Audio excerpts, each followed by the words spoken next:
you? Good, how have you been? Good. Please rise for the flag salute. Behind you. I pledge allegiance to the flag of the United States of America and to the republic for which it stands, one nation, under God, indivisible, with liberty and justice for all. Would you please remain standing? Would you please remain standing for a moment of silence and recognition for our armed forces, for our own Mr. Kramer, who's suffering a loss, and he lost his mom. We lost a district employee, Barbara Elms, and we suffered another tragedy in this country, another mass shooting in Tennessee. So if we could all just pause in a moment of silence in recognition of those losses.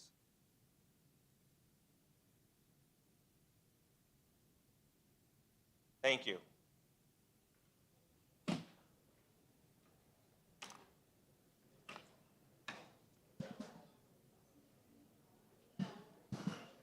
The notice requirements of the Open Public Meetings Act of the State of New Jersey have been satisfied by the inclusion of the date, time, and place of this meeting in the notice of regular meetings adopted by this board on January 9th, 2023. Such schedule and notice of meetings is posted at the Municipal Building, the Mount Olive Library, the Board of Education offices, and the 6 schools, was submitted to the Daily Record for publication on January 13th, 2023, and was filed with the clerk of Mount Olive Township on January 11th, 2023. I direct that this announcement be entered into the minutes of this meeting. May I have a roll call, Ms. Jones? Mrs. Aquino? Here. Mrs. Fenton? Here. Dr. Giordano? Here. Mrs. Melendez? Mrs. Narcisse? Here. Mrs. Ouimet? Here.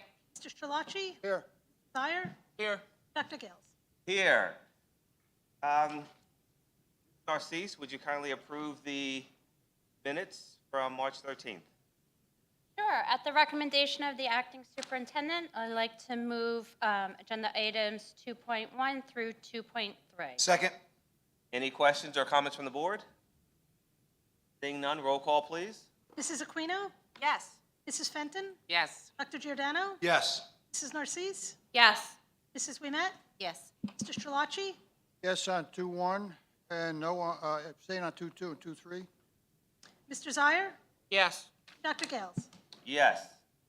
Are there any communications and petitions from the superintendent or members of the board? No.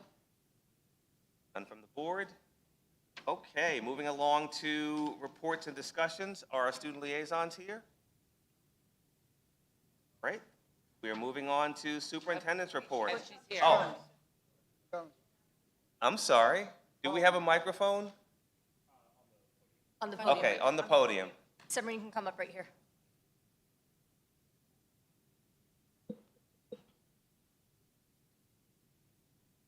Hi, everyone. I'm not sure Larissa's here yet, but I can give my part for it now. Okay, go ahead.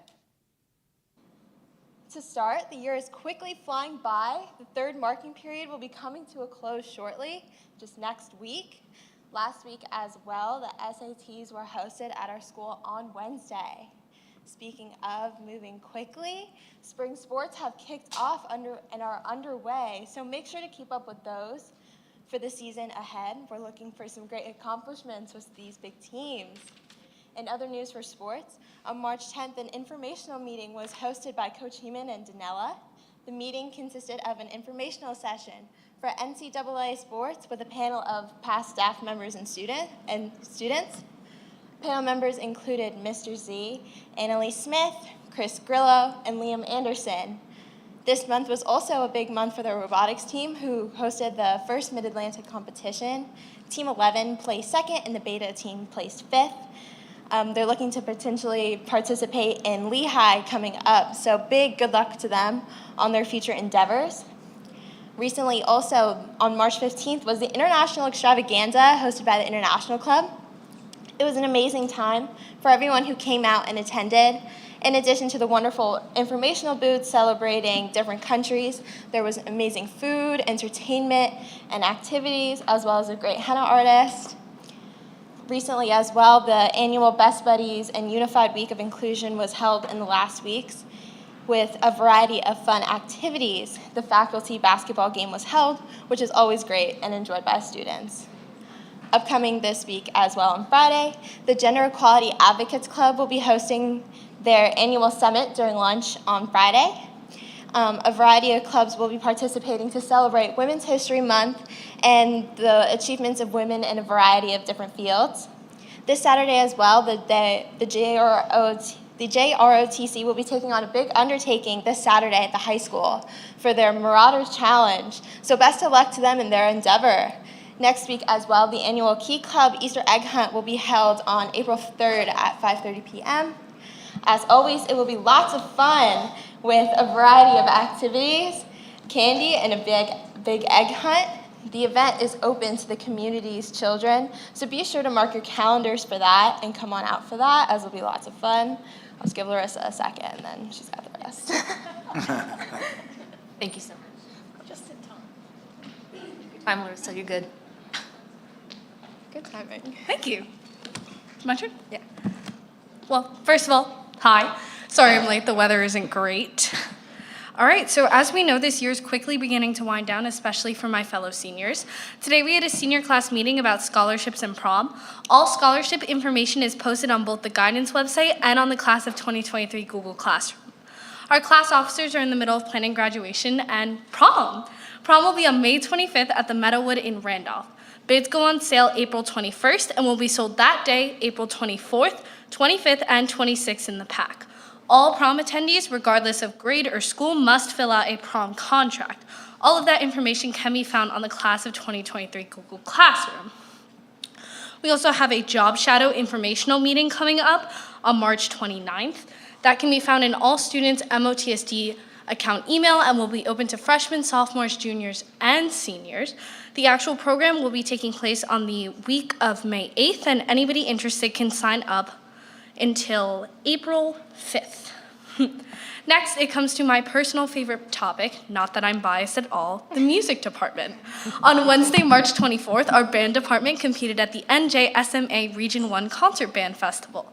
Symphonic Band received a bronze rating, and Wind Ensemble was ranked 4th out of 40 bands.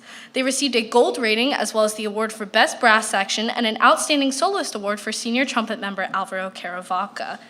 Wind Ensemble placed so well that they were invited to perform at the NJMEA State Gala Concert on April 30th at Rowan. This is the first time since 2011 that Wind Ensemble has been awarded such an honor.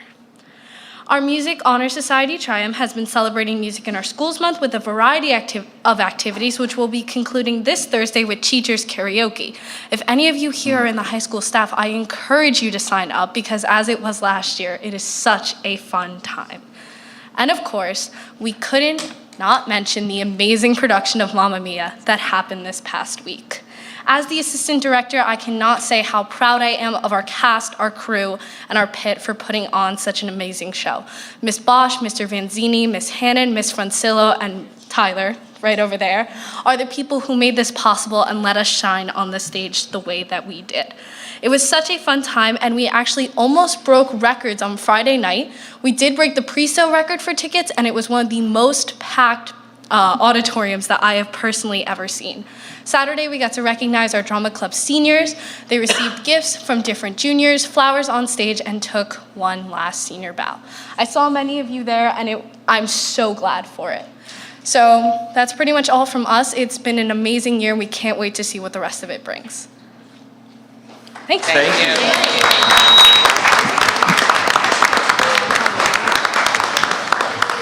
Are there any questions or comments from the board? I have one. What time is teachers karaoke? Teachers karaoke will be during lunch. Okay. Should come on out. Anything else? Thank you very much. All right. Thank you. Thank you.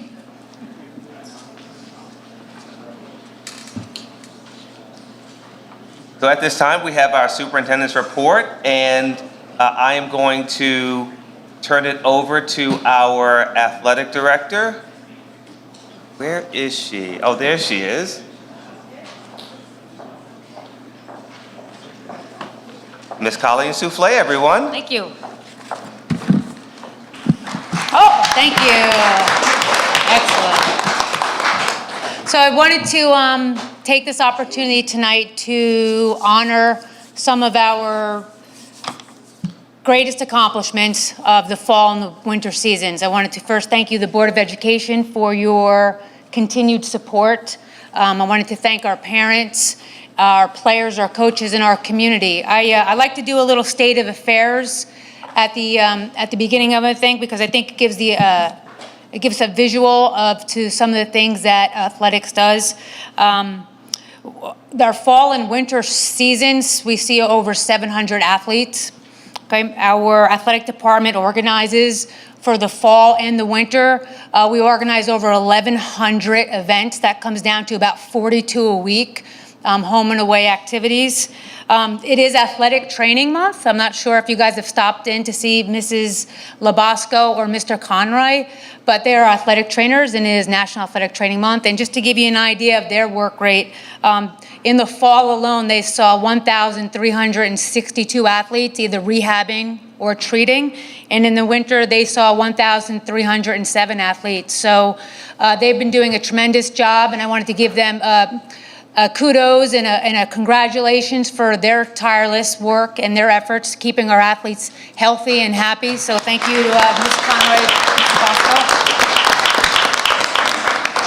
What we're gonna, and I appreciate the patience, because last year I think I had this ridiculous idea of bringing every senior up in the school, and that took like 85 hours. So as I move through this process and try to find things that are really intentional and very meaningful for the community, what we've done is tailor it down a little bit more towards the championship team. So what we're doing this year is we're again bringing in our fall championship teams and our winter championship teams. And what that means is if we've had a team win a division, a conference, a county, or a state championship, we certainly want to bring them in, give them the recognition that they deserve.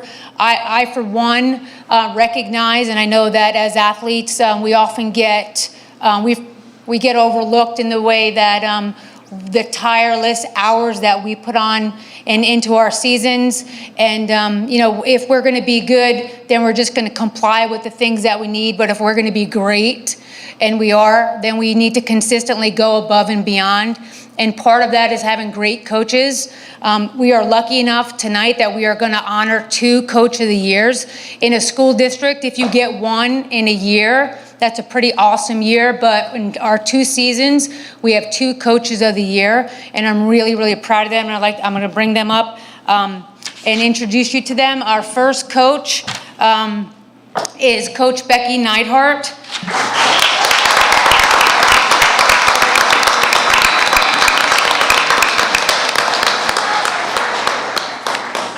So a little bit about Coach Neidhart is, first of all, she scares me, and and I'm a pretty intense person.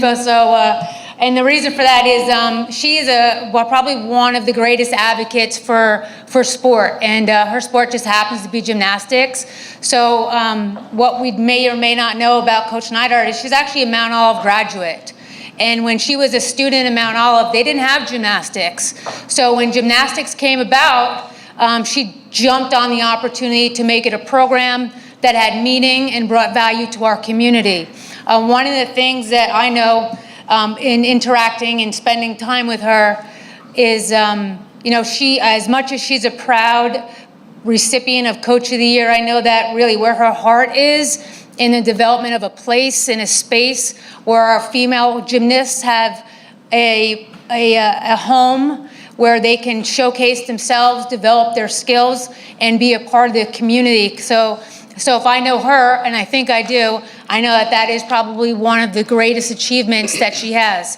In that, she has also been able to coach multiple NJGL winners, and as long as state competitor qualifiers. So Coach Neidhart is NJGL Coach of the Year and the NJ.com Coach of the Year. Congratulations.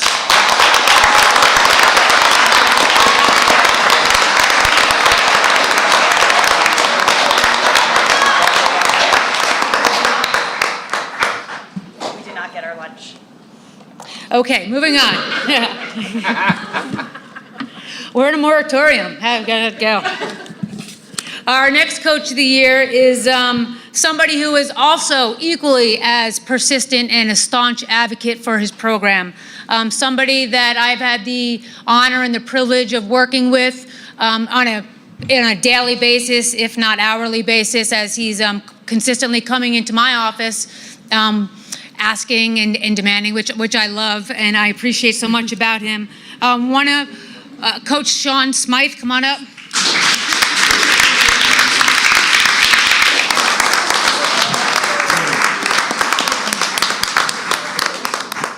So one of the great qualities of a great educator and a great coach, which are to me the same, is somebody who's willing to stretch, and somebody who's willing to stretch their program. And what I've really recognized over the last couple of years, and I'm a resident in Mount Olive, so I also get to see things from a different lens. But what I've really learned to respect with Coach Smythe is he built a schedule that is not only competitive in the conference, but it's competitive in the state, and it's competitive nationally. And he went from eight qualifying wrestlers to 18 in just a short period of time, because he was willing to put himself out there, put the team out there, and take some chances, which all are beginning to play out very nicely. He's built a staff.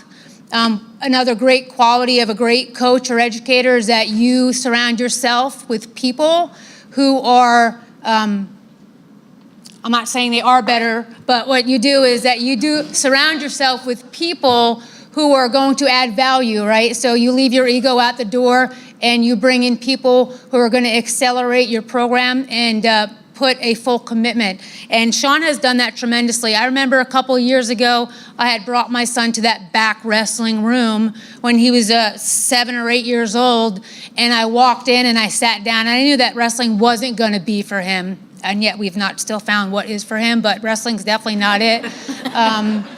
But I remember watching this entourage of quality coaches walking in one after the other, one after the other. And I said, this is a program that's going to go places. So fast forward here.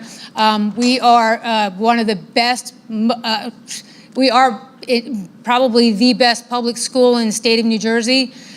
We play the most incredible schedule, and thank you to the Board of Education for supporting that journey, because that takes time and that takes them going off campus, and we've supported that full-heartedly.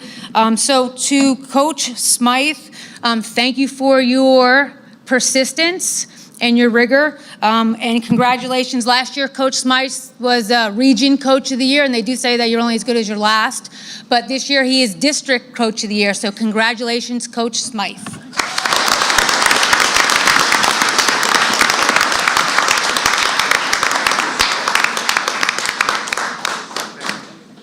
So we're going to turn it over to the coaches now. They're going to bring up their championship teams. First, coaches, we have boys and girls cross country. Both of them are conference champions. We're going to have Coach Casperine and Coach Apwalk to come on up.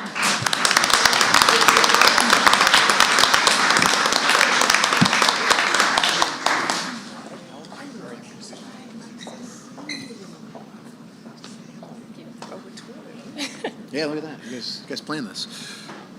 So our cross-country team had a very successful season this past fall season. We had both the boys and girls being our divisional championship and our batch meet championship. So that's something that doesn't come along very often. So we are, super proud of them for their accomplishments. They worked really hard this season. We also had 5 individuals be in our top 20 in the conference championship and the county championship. Our boys and girls also qualified for the group championship down in Homedale. And we had 1 individual qualifier for the meet of champions. So if our members of our cross-country team who are here You guys could line up stand. over there, actually. It might be easier to go that way. Like, if you can line up over there. Come on, don't be shy. So we had a team of Kira Gregory, Natasha Redman, Keely Jarvis, Ava Walsh, Jordan Gallagher, Zoe Gregory. Zoe Gregory. And on the boys? And on the boys, we have Christian Herzig, Ryan Foley, Ryan Melendez, Ricky, Ricky, I'm blanking on, I'm so sorry. Granberg, I'm so sorry, Ricky. Santosh Yaramula, Max Hack, Hassan Syed, and Anthony Pineros. And that's everybody. It's been a great season, thank you.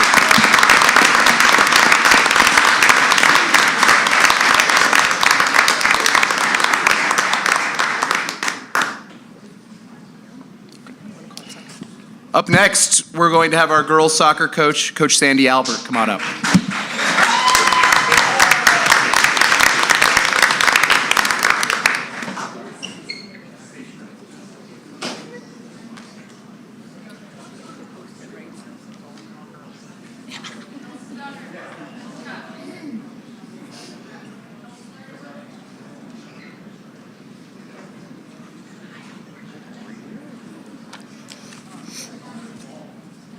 I'm going to apologize first. Unfortunately, I was at the robotics competition this weekend, and I yelled just a little too much. So I apologize for the voice. Our girls' soccer team had a record-breaking season this year.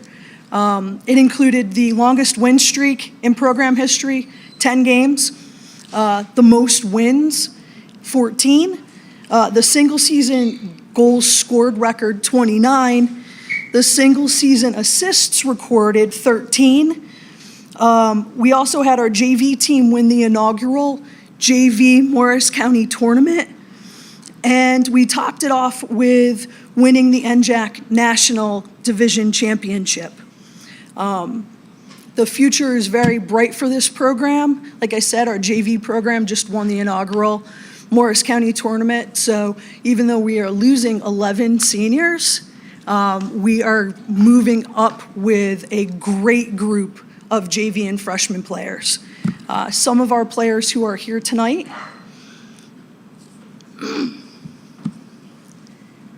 Zoe Rogan, Samantha Albert, Gabby Drux, Mia Montiel, Julia Klatt, and Taya Schutten.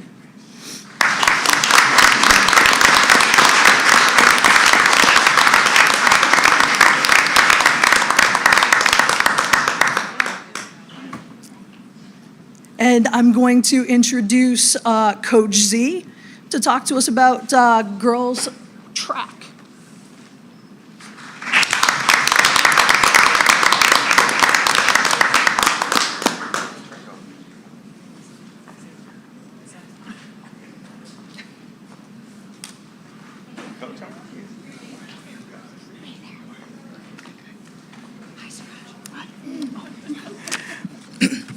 Good evening. Hope everyone's having a great time here. We have a lot of great athletes to honor tonight. Our track and field team, I'm going to be representing both boys and girls tonight for our track and field team.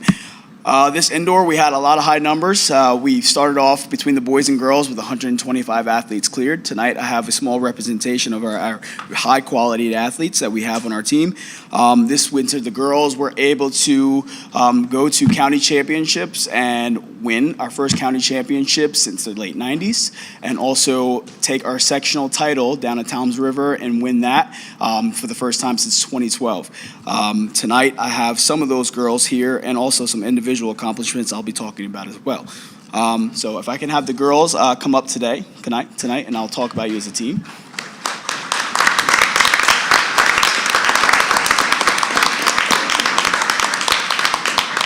Some repeat athletes from the other sport: Taya Schutten, Rebecca Scott, Natasha Redmond, Ava Welsh, Keely Jarvis, Zoe Gregory, Jordan Gallagher, Kira Gregory, Samantha McKinney, Sarah Karanja, and Kamala Williams.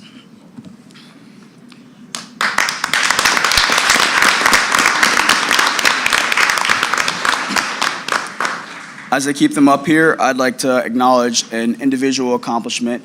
We have Natasha Redmond up here. She was a two-time county champion this winter. She won the 55 meters and the 300 meter as an individual. That's Natasha Redmond.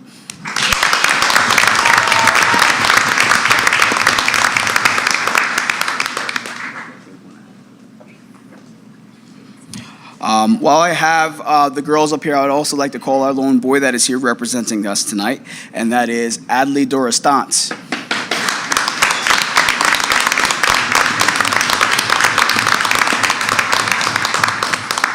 Adley placed 8th in the meet of champions of New Jersey, 8th in the state in the triple jump. He's a little shy. In the triple jump this winter.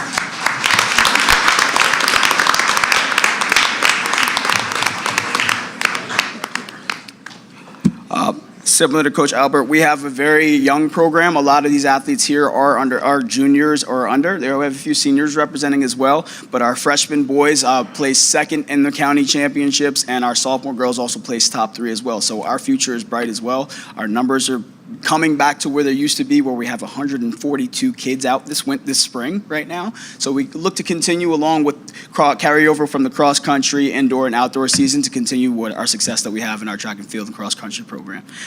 Thank you very much. I'll pass it over to Coach Tatarka for ice hockey.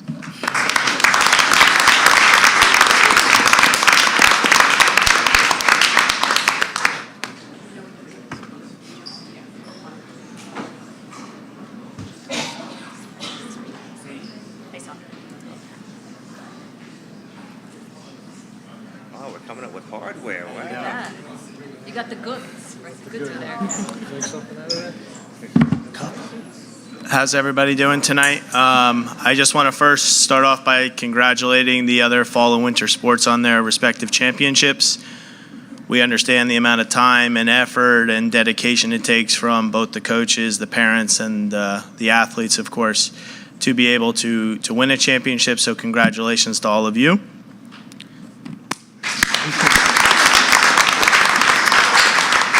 Next up, I want to thank the Board of Education and the administration for supporting the hockey program. For those of you that don't know, our hockey program is a tryout that consists of athletes from Hackettstown and Hopatcong as well. Collectively, we call ourselves Mohoha. And we practice at 5 o'clock in the morning before school, and we get our kids here before school, and hopefully they perform in the classroom as well. This year was a banner year for us as a program because for the first time in Tri-Op history, we won a Cup championship in the Halverson division. And we also won a Spike Billings Award for team sportsmanship. That's given out to one school in the entire Morris County Secondary Schools Ice Hockey League of over 25 schools. So congratulations to our kids. We like to present Miss Souffle with the Cup Championship Trophy and the Sportsmanship Award plaque.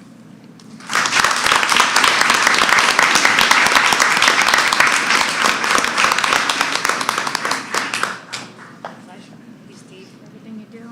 Thank you, Coach. Appreciate it. We have 5 athletes that were named to our all-conference team, especially Christian Herzig. He's our Mount Olive student that was able to accomplish that with the second team nod.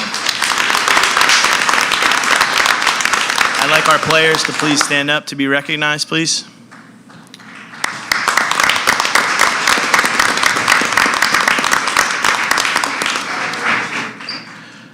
Our students that are here tonight are Chris Shelfo, Talon Muscolino, Tyler Muscolino, Ryan Puco, Daniel McGarry, Braden Enzinger, Christian Herzig, Liam Parr, Colin Young, and Alex Polichko.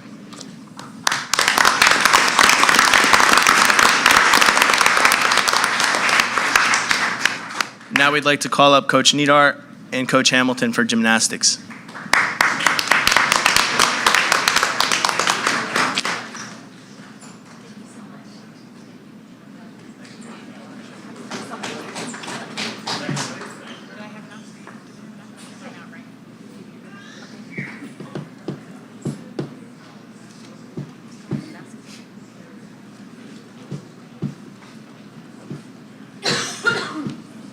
Hello.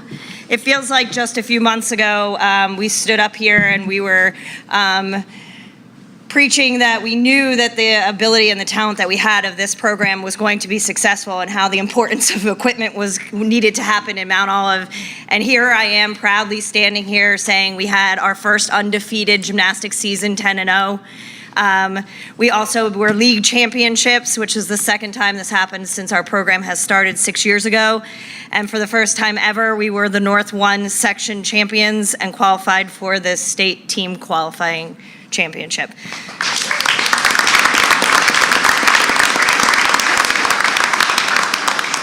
I can't thank Jen enough for supporting us. This has really become something as a process that we're building. And together, I think we've done a great job with the kids, and it's great to stand here and be able to recognize them. So with that, I'd like to recognize the gymnasts that are here today. We have Sophia Lemongello. Do you want to go back and forth? Sure. We have Sophia Di Domenico, Natalie Watson, Gianna Gores, Victoria Gramberg, Becca Scott, Amy Rubenstein, Megan Rodas, and not here with us today, but still like to recognize Morgan Ryerson, Lily Lajewski, Anna Tava, Kelly Hines, and Lila Sterling.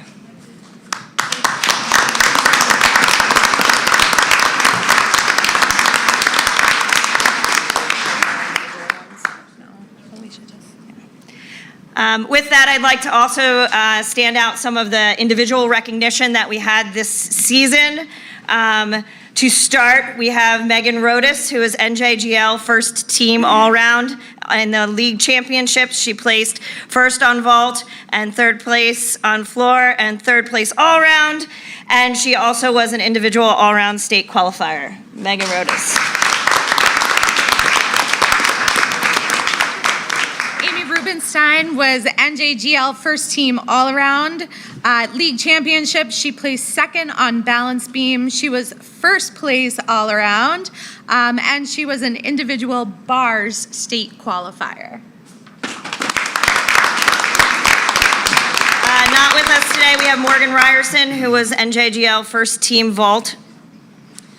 Sophia Di Domenico, one of our graduating seniors, was NJGL first team beam. League championship, she placed first on bars, beam, and floor. Congratulations, Soph. Another athlete that we had with individual recognition this season was Anna Tava, who placed first team on bars and was an individual state beam qualifier.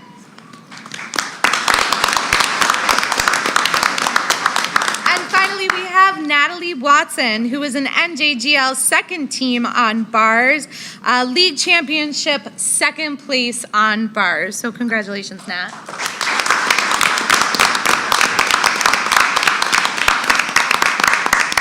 So we're beginning to think that it might be something about that room maybe, because we'd like to also move on to the wrestling program and introduce Sean Smythe for the wrestling program.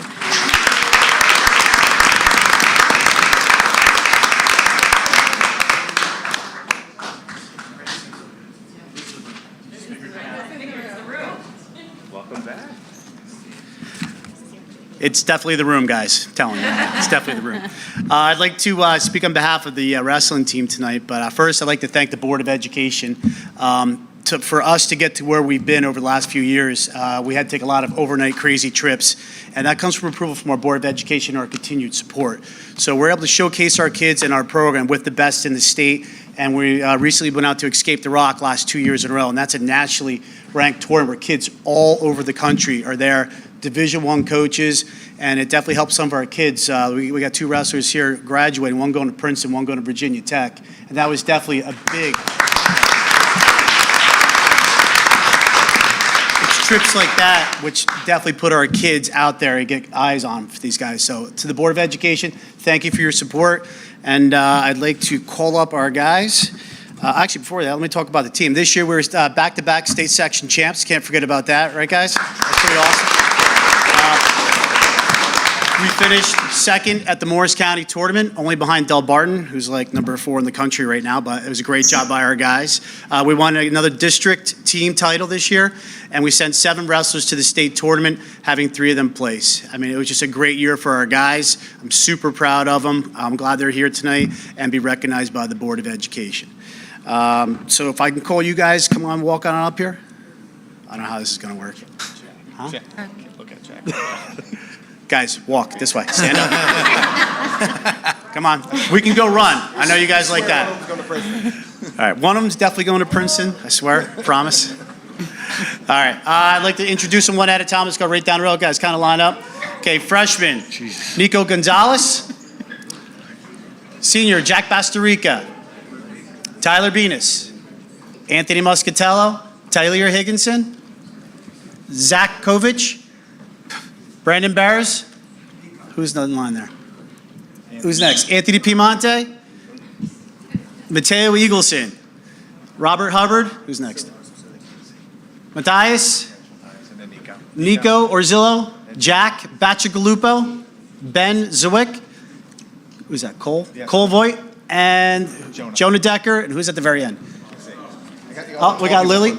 Lily Diamitico and Tyra. How can I forget Tyra? Tyra Tygo. Let's give them a round of applause, guys. Great job. Special shout out to my girl wrestlers.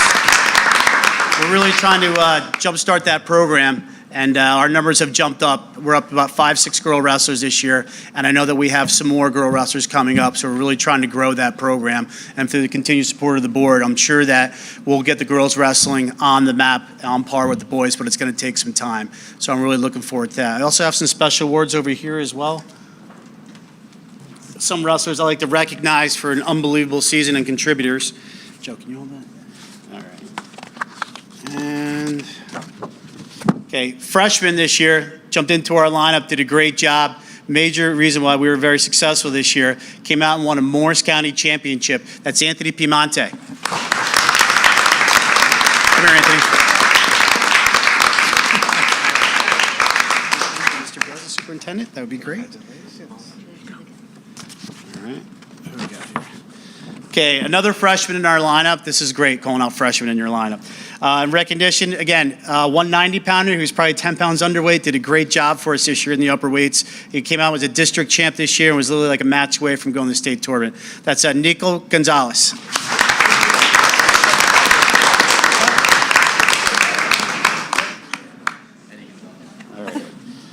Okay, sophomore. He's a District 8 champ, placed third in the region. I know he's out there working today. I think he's at a club right now. It's Tanner Perez.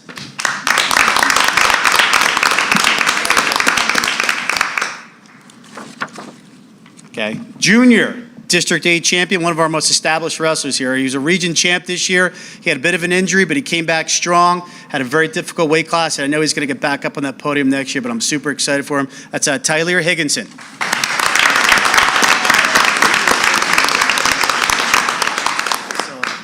Get it? Let's roll. Congratulations. And then on the back, they put all their names on. It's pretty cool, actually. For the back. Nice. And the whole community wears that down there. Pretty cool. Next, junior.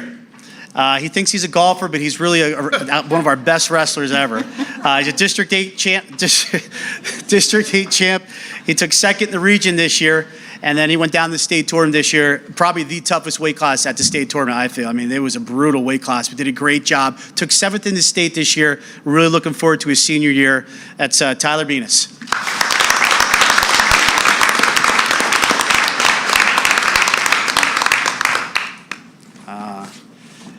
And one of our big guys, Jackson Utes, took fourth in the region this year. He's not here tonight, but I want to recognize him. Again, total contributor. He did a great job anchoring our lineup at the end of all our matches. And just like to recognize Jackson Utes.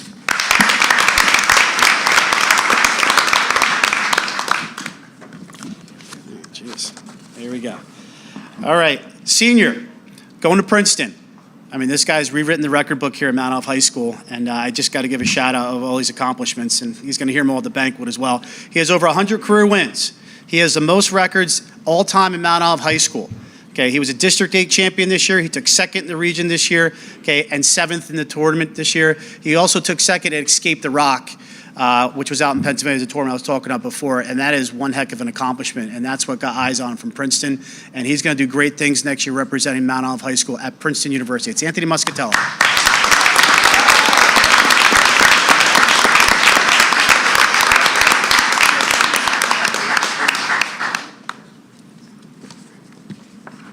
All right, last guy. Okay, Jack Bastorica, again, a great representative here at Mount Olive High School, and I'm really sad to see him go. 100 career wins, over 100 careers. He had 113, I believe. He was Morris County champion this year, District 8 champion, region champion this year. Went down to the state tournament. He was our first wrestler to make the finals since my first year here, which I'm not going to say what year it was a long time ago, with Seamus McGinnis. 2000, a long time. But to make it to the finals, and it was just a great ride. And it was great to see the community support and everyone cheering him on. It was just awesome to see, and what a great ride it's been. And I wish him all the best of luck at Virginia Tech. That's Jack Basterica.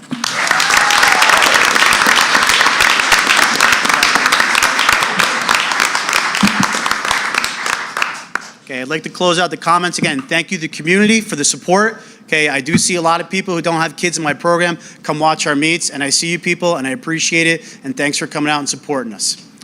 Ms. Souffle, come on up. Thank you, everybody.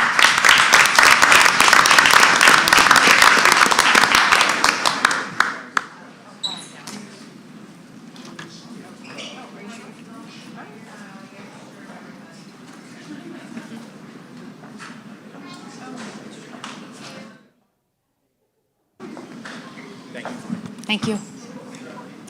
So just wanted to once again thank the Board of Education for the opportunity to showcase some of our excellent coaches and outstanding athletes and bring along their parents for the ride. So to Coach Apwa, Coach Kasparine, Coach Ziad, Coach Albert, Coach Tatarka, and Coach Smythe, along with Coach Hamilton and Coach Neidhart, thank you so much for all of your effort, your experience, and your fortitude in the development of our young athletes.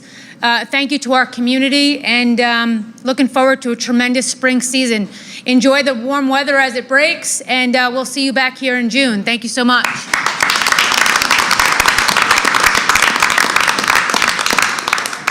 While we have them here, are there any comments from the board members?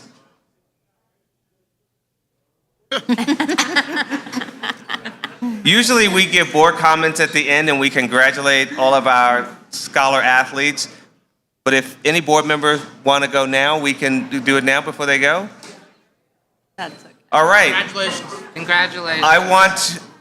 I want to say congratulations to all of the scholar athletes and good luck in your future endeavors. You've made Mount Olive proud, and we are more than happy as a board and the administration to support your efforts. So congratulations again and have a great night.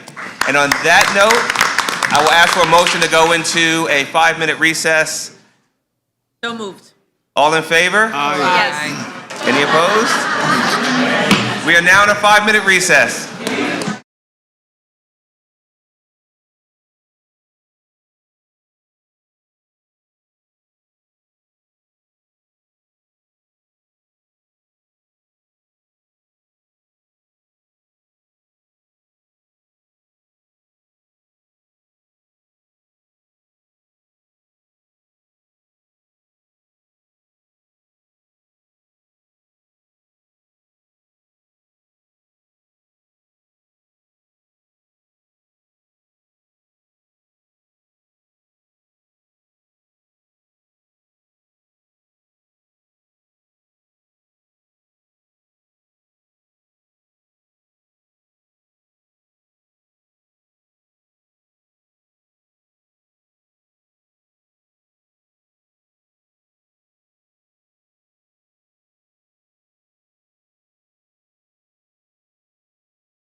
We're now back in public session. Ms. Jones, may we have a roll call, please? Mrs. Aquino? Here. Mrs. Fenton? Here. Dr. Giordano? Here. Mrs. Narcisse? Here. Mrs. Ouimet? Here. Mr. Strelacci? Here. Mr. Zire? Here. Dr. Gales? Here. I will end the superintendent's report with just letting the board know that, as you're aware, we had a couple of pro se motions of appeal that were filed by a couple of our board members. So we had one hearing last week to hear Mrs. Narcisse's pro se position. That petition was denied, and we had a second one by Mrs. Fenton that was withdrawn today. So I just wanted to update the board on that is where we stand with those two requests for emergent relief. Moving right along. Personnel, Mrs. Ouimet. Oh, sorry. I was looking at monthly expenditure. Oh. We didn't have a meeting. Okay. Curriculum and technology, Mrs. Same, we did not have a meeting. Mr. Zire, finance and operations. We did not have a meeting since the last board meeting. And Mrs. Fenton, policy. We did have a meeting. So our meeting was on Tuesday, March 21st. In attendance was myself, Mrs. Narcisse, Mrs. Melendez, Dr. Bangia, Dr. Kreider, and Mrs. Jones. We had several policy alerts issued by Strauss Esme. And we basically approved all the alerts that were mandated, except for a few, the Title I, the HIB policy, and policy 3270. That's professional responsibilities. And we are going to review them further. And we have a meeting for that on Monday, April 17th. Also, I believe, we reviewed policy number 220, adoption of courses, and our CUSAC monitoring and code references contain the policies that were outdated. The references have been updated, and the amended policies is included on tonight's agenda for the first reading. That's it. Any questions or comments from the board? Seeing none. Are there any board subcommittees or parent-teacher association liaisons who would like to come up and share their reports with us?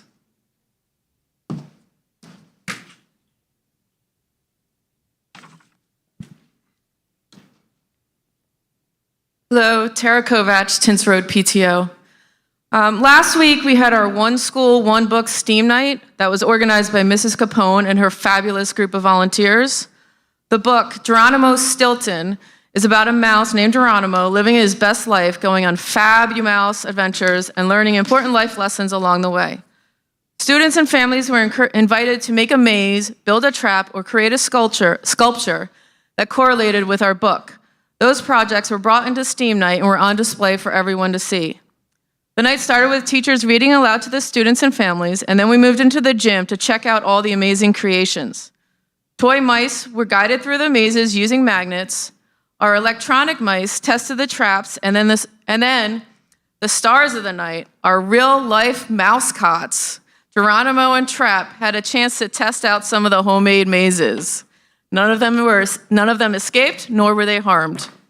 It was a fantastic night for parents and students, and I was blown away by the talent and creativity shown by our students. The excitement in that room only reinforces that STEAM should be encouraged at the lower elementary level. And yesterday was beyond amazing. The Trotters played to a packed crowd of close to 1,000 people against the Harlem Wizards. It was a great event, not only for our school, but for the entire community. Mountain View, Mount Olive Middle School, and Sand Shore participated in the program, helped us promote the event, and sold almost 300 tickets for the event. So all their parent-teacher organizations will get a portion of those ticket sales. I had so much fun playing with the teachers and staff, and Mrs. Iacampo and Mr. Grillo. really stole the show with their energy and their antics. And as a bonus, we were able to raise well over $10,000 that day.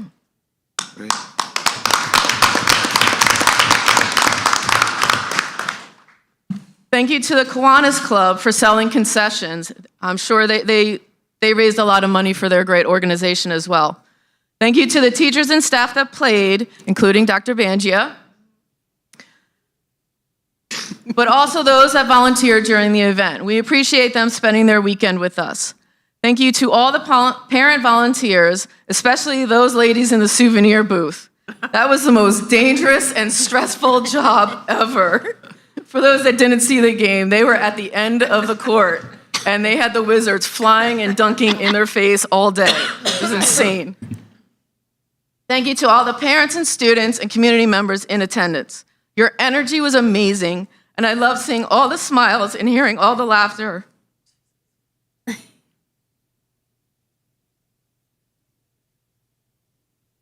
Sorry. Thank you to our sponsors, the Caliphate Group, Honest Heating and Cooling, Power Place, ADD Systems, Flora and Associates, and Matthias Landscaping. Our next family event is movie night at the end of April, and our featured presentation is Sonic 2. Thank you. Can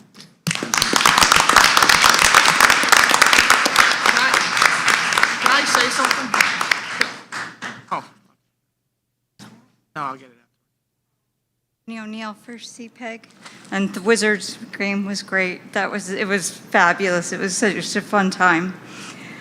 So we had a CPEG meeting on March 14th. It was a Zoom meeting. It was parents only to talk about mental health topics as they related to our kids, and brought up topics. Various parents brought up topics about concerns that they had. Some concerns were like opt-out forms and who they went to, and making sure that the right people got the forms. Communication regarding therapies, especially when there's situations with confidentiality and groups of students. But one of the main concerns that at the end everybody talked about was whether it be in class or at Unified or at a sporting events, like the aides and the teachers and staff knowing the students when they are inclusive, to look for like the triggers and whether or not the kids are actually like enjoying themselves. We had some parents that were concerned about that they weren't sure if like their kids were actually having good experiences or not. So I said that, I would bring the concern. We also had we represented Mount Olive for the SPAN State Roundtable, and they did their family engagement Power of We presentation. That was fabulous.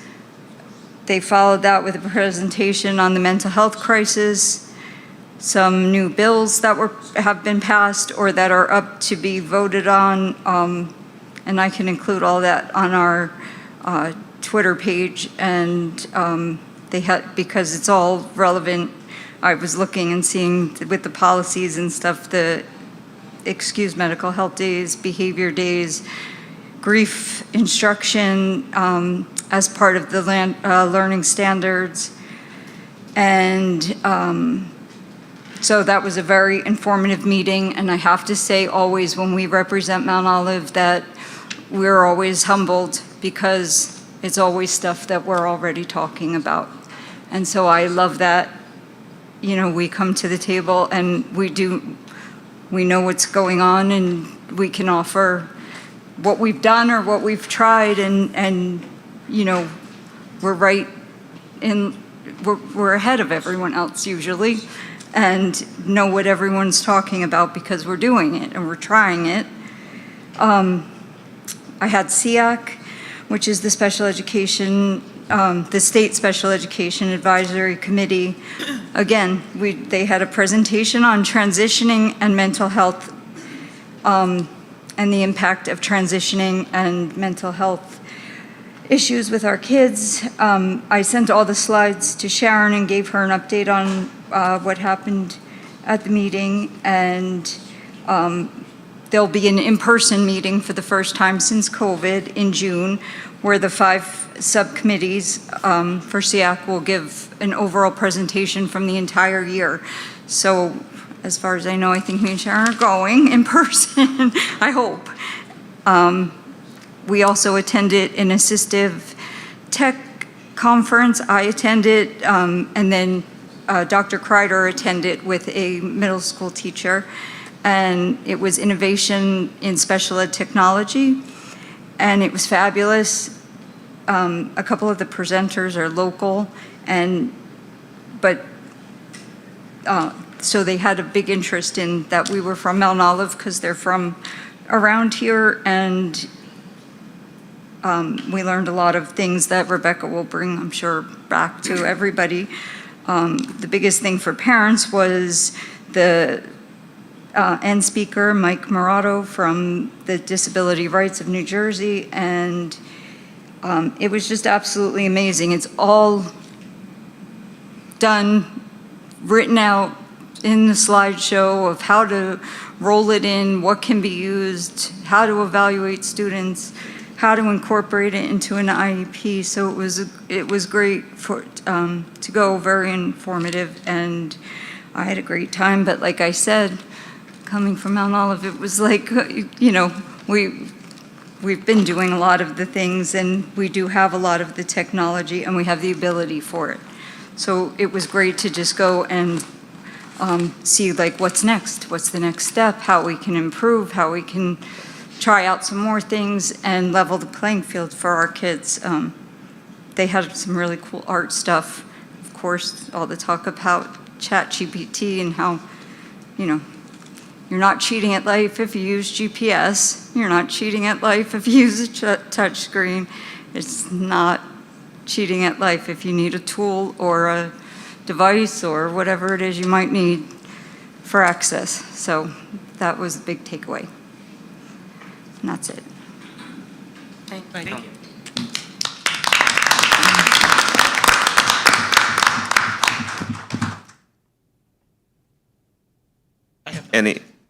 Any others? Yeah, so I just want to say something real quick. Mrs. Kovac, Jeannie, thank you so much for what you ladies do. You bring so much to this. And one of the things I see that you are doing, you ladies are doing, is you're actually, it's no longer this elementary school versus this elementary school, or this group versus this group. You guys are kind of coming together and bringing all that together like a community.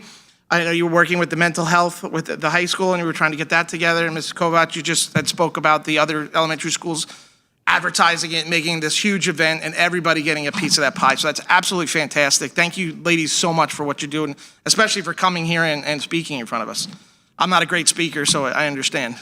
So thank you.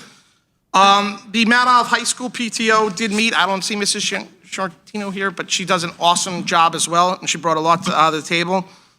My notes are not going to be as good as theirs, so please forgive me if some of the dates are wrong. But the guidance info had gone out. There was the scholarship info went out, I think, on March 20th, 2023.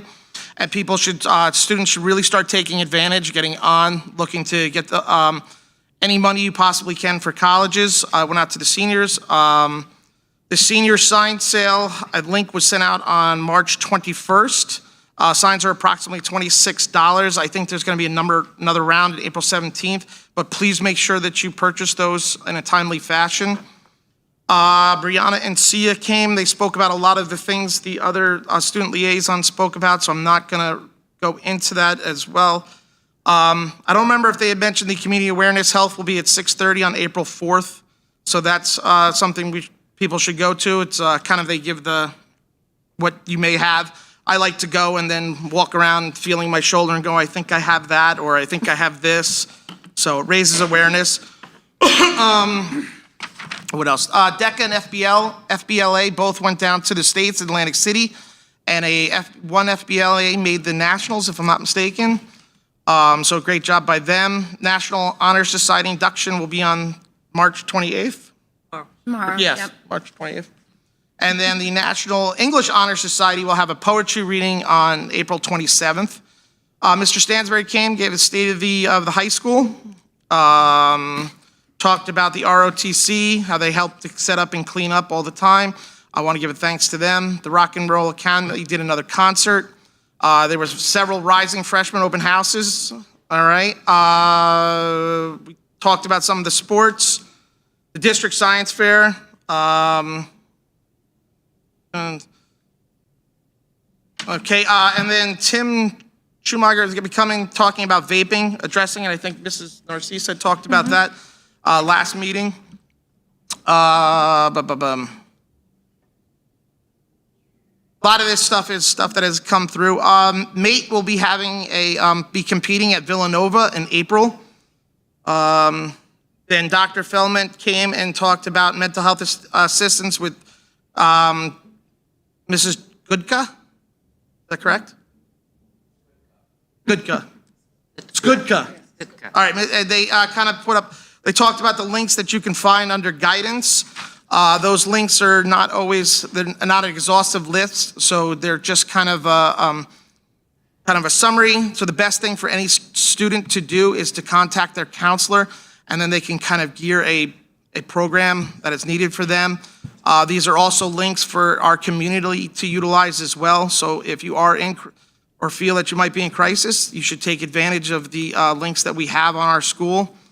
And then there was a lot of, again, talk about the scholarships available. You can find those on guidance, the webpage for seniors. And then May 16th will be the last meeting of the year. I think I got it. Any questions or comments from the board? Any other board members? Okay, how about we'll do ladies first? Oh, all right, Mrs. Chalachi, go right ahead. Oh, Tony. You want to go? Yeah, the referendum committee met 10 a.m. March 20th, and we continued our discussion on the referendum. We then met with invited community members who requested to serve on a committee at 6:30 p.m. the same day, and we listened to some of the concerns that they had and their input. We also convened another meeting today at 10 a.m. to further discuss possible projects that they suggested. There were concerns about the girls and boys locker rooms, cardio room, gymnastics, and other related sports needs, as well as a field house. We would like to accommodate every aspect of our school system, but there are only so many things that we can do. When looking at some of these projects, we are limited with space, because if we do one project, sometimes it costs us losing another space. We also have the problem of wanting to dine at Chris Rue's Steakhouse when our waddle only has money for McDonald's. We passed a $40 million referendum in 1998 and a $46.9 referendum in 2004. Our communities passed these because we're able to show them our need. We need to put forth a referendum that once again will demonstrate our need. As of July of this year, we will be coming off a 25-year, $40 million bond, and we are trying to stay as close to that as we can to minimize any tax increase.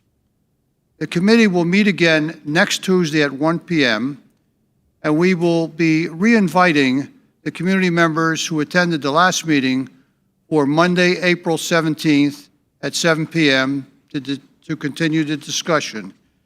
There was also a consideration that although we would like to go out in December for the referendum, we may have to do it in January. That's it. Thank you.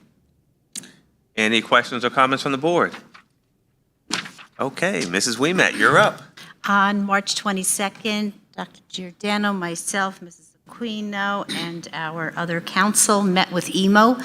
We are in the process of renegotiating for the new contract that's coming up, so that just started it, and nice talk so far. Any questions or comments from the board? Seeing none, no other parent organizations? Okay, moving right along. Board President's report, and Dr. Bangia, since I stole a little bit of your time, I will yield the floor to you if you want to close out or have any other remarks. Certainly, I want to echo Mr. Zier's comment with respect to the various parent organizations across this district. I had the pleasure to meet almost every single one of them, and it's true, their focus is on the community at large. And certainly it's shown to the events and the programs they have planned. And thank you especially for inviting me to play basketball. That was certainly a treat. And for those who already know that, I graduated here in 1997, and I was driving to the game yesterday with my daughter, who was so embarrassed, by the way. When I told her I was going to play basketball, she's like, I didn't know you could play sports, but that's just a side of the story. As I was driving there, and I made a comment, like, when was the last time I picked up a basketball? And I'm like, senior year in PE class, which happened to be the same room that I played basketball in yesterday. So thank you for your collaboration, thank you for your community, and thank you for partnering with us. And to that point, we are pursuing additional parent nights for the very topics we discussed, as we talked about vaping, depression, anxiety, and various other topics. So we are looking to partner with the Rutgers Behavioral Health team in order to bring some areas of focus, especially one topic that we already have planned is for Tuesday, April 25th. We have a night for parents to come to and work with and learn more about peer conflict and how to navigate that, especially in terms of student conduct as well as HIB. So we're going to be having our district anti-bullying specialist as coordinator there presenting our process in relation to those two areas. So that's going to be Tuesday, April 25th at 7 o'clock. So we hope to see you there. Good. Okay. Sorry about that.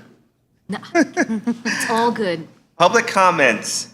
Members of the community may comment on any action item prior to board discussion. Please state your name and address for the record. All comments must be respectfully presented. Abusive or obscene comments will not be accepted. Public comments on action items and action items only. Please come forward to the microphone, state your name and address.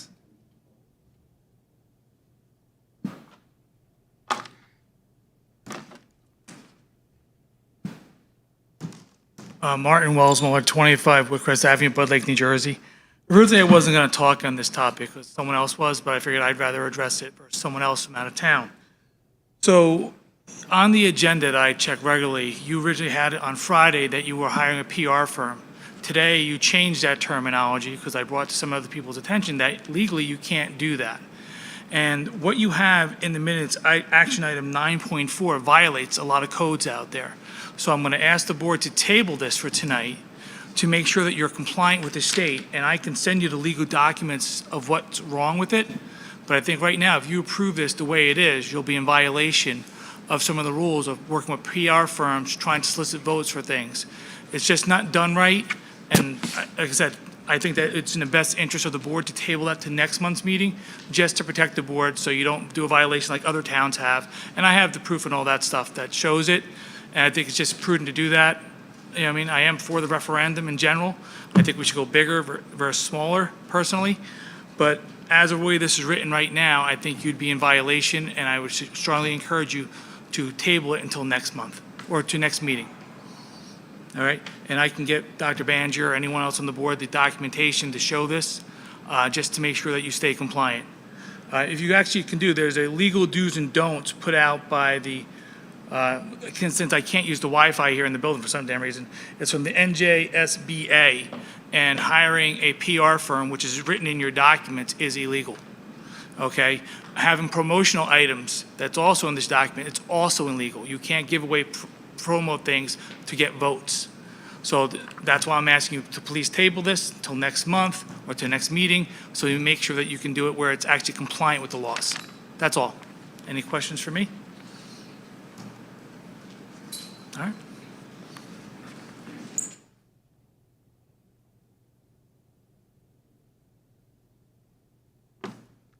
Any other public comments on agenda items? Okay, we're going to close the public comment section on agenda items.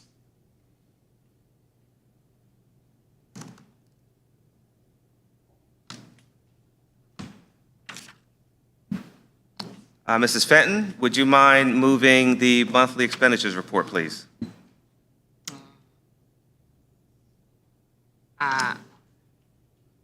recommendation of the acting superintendent, I'd like to make a motion to approve monthly expenditures and reports 6.1, 6.8. Second. Any questions or comments from the board? Seeing none, roll call, please. Mrs. Fenton? Yes. Dr. Giordano? Yes. Mrs. Narcisse? Yes. Mrs. Ouimet? Yes, abstain on anything on the bill list at CCM, but very glad to see that our students will be participating in the Student Arts Festival, as well as the Culinary Opportunity Program. Thank you. Mr. Strelacci? Anything to do with the name Bosch? Abstain. Everything else, yes, please. Mr. Zire? Yes. Mrs. Aquino? Yes. Dr. Gales? Yes. Personnel action items, Mrs. Ouimet. Make a motion upon the recommendation of the acting superintendent to move personnel action items 7.1 through 7.17. Second. Any questions or comments from the board? President? I'd just like to, I think Ms. Ouimet was probably going to say the same thing. I'd like to congratulate Ms. Lambros, Ms. Hahn, and Ms. Kaltzis on their retirement and for their beautiful years of service, 39 years, 25 years, and 24 years, and congratulations, and wish you all the best.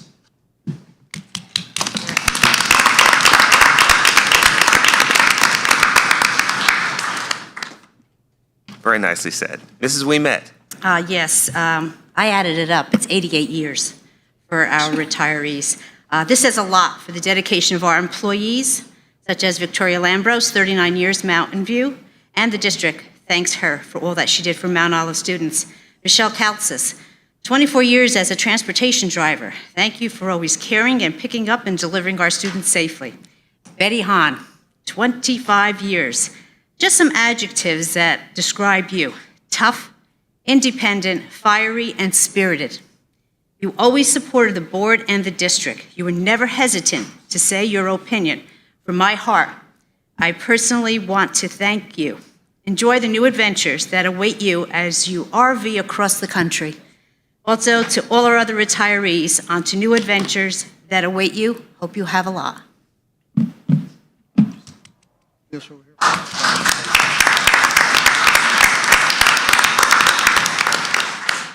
Mr. Strelacci. Yes, I was going to say the same thing. You all beat me to it. I congratulate all of you, and I'd just like to say about Ms. Hahn, not only does she have a tremendous work ethic, but she is probably one of the most passionate supporters of this district.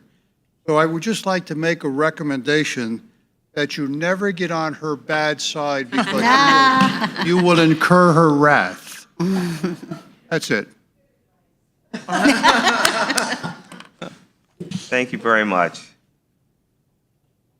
Anyone else? I'm just going to say you're a spitfire. You're going to be missed. So that's the adjective I would use. Anyone else?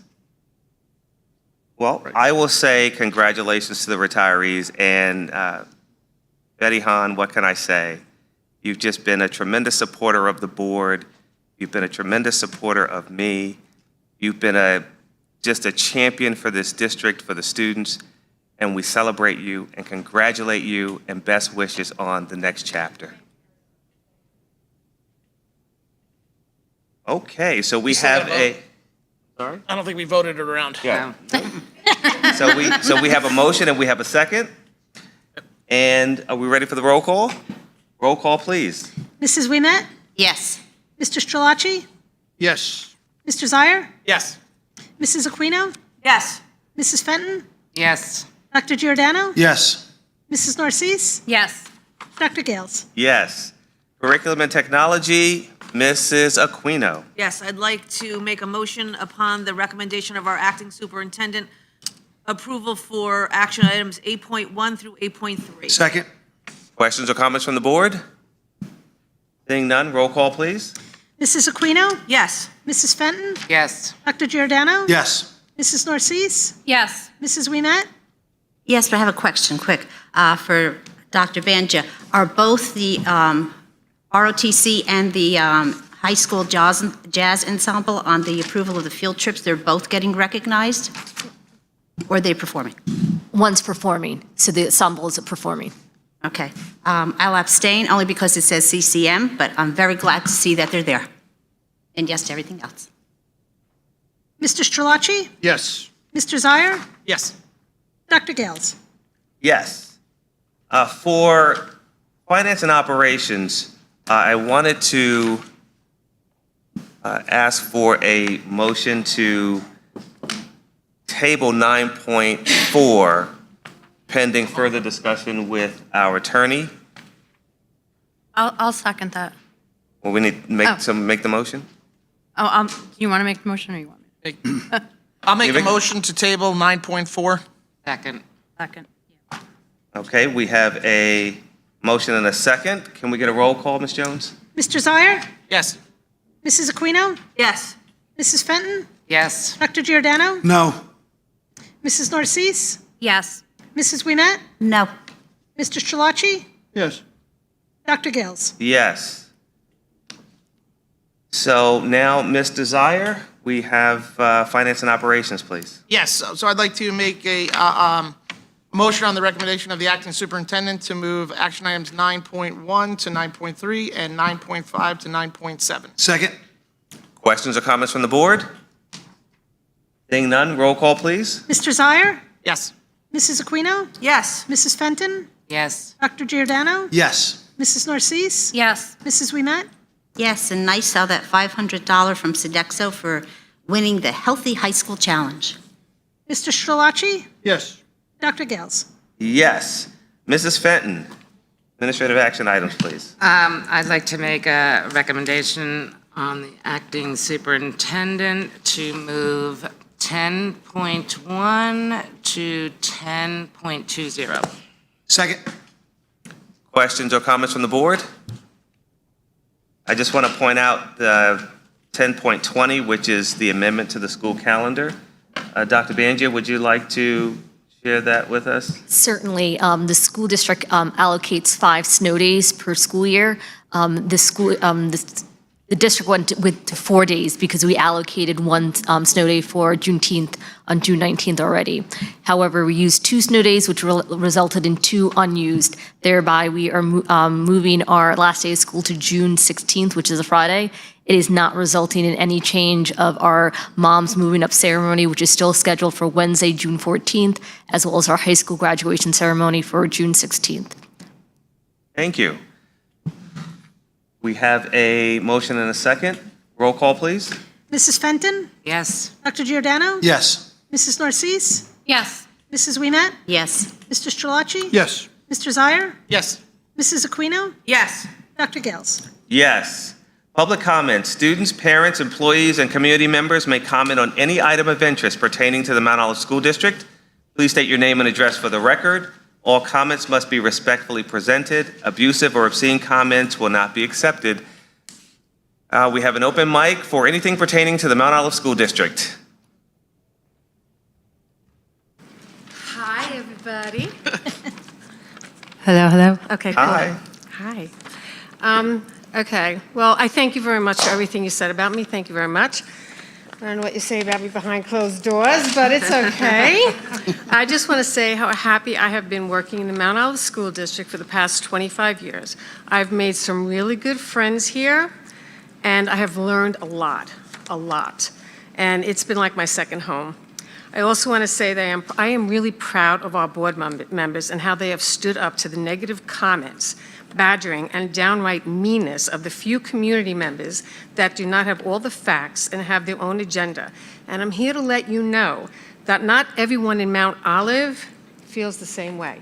In fact, it's a small group, a very small group. No matter how vocal they are, it's a very small group. I, along with many district employees, am hoping that all this negativity and bad press go away really soon. The majority of the board members are here for the good of the students and the good of the school district.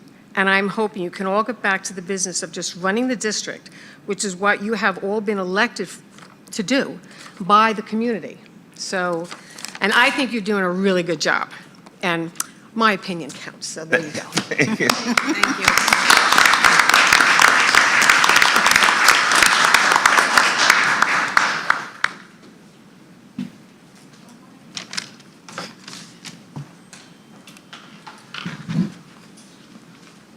Martin Wells Muller, 25 Woodcrest Avenue, Bud Lake, New Jersey. I just want to find out if, because I asked this last board meeting, if Mark apologized to our board members for sharing emails. And if not, I'm going to ask him yet again to please resign from the board to protect the integrity of our board, for whatever integrity we have left. And also I want to speak for, I was the only person who stayed at the end of the last board meeting. And just so hopefully people do know now that anyone can record these meetings.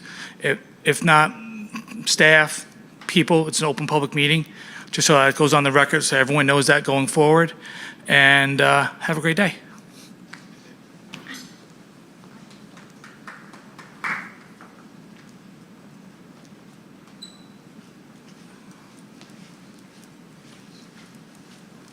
Pretty short, yeah. Pull the mic down. Gene, pull the mic straight down a little bit. Just the mic itself. You could just, There we go. It's like a Really works for you. Vertically challenged, so. My name is Maria. I'm a parent of a Mount Olive student. And I first want to congratulate all the students and for all their accomplishments.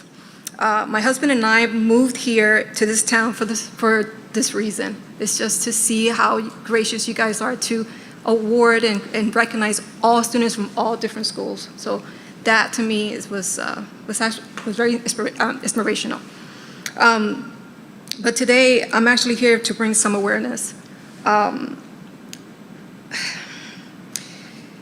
couple of LLCs has already purchased, and this is also for the parents, has purchased over $21 million worth of real estate, with the majority of these homes sitting vacant in more than a year. This is occurring in an enclaved HOA community in this town. These LLCs all belong to the same registered owner. The owner belongs to a circular or private community. Please be reminded there is nothing wrong belonging to a private community. And the point has nothing to do with the community, but how they have held the same positions that you have right now, and have failed time after time the public educational interests, with their main focus on busing transportation for private schools in several townships of New Jersey and New York.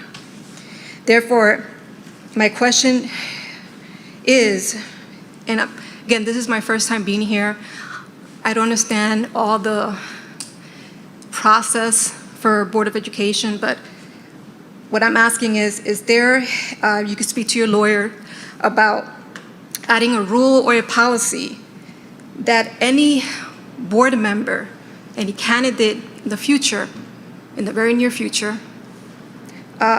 must have attended some public school. Why should a person that never attended public school have any business in the public school educational system, unless there's special interest? Is anyone familiar with the failed public educational system in Lakewood, New Jersey, or Mapapo? If you are, if you're not, I encourage. Hi, Maria? Yes, sorry. Can you address your comments to the board, please? I'm sorry. Thank you. I encourage that you look up some information on that, just to give you a better understanding of what's going on and what will happen, because it will happen. So, that's it. Thank you. Thank you.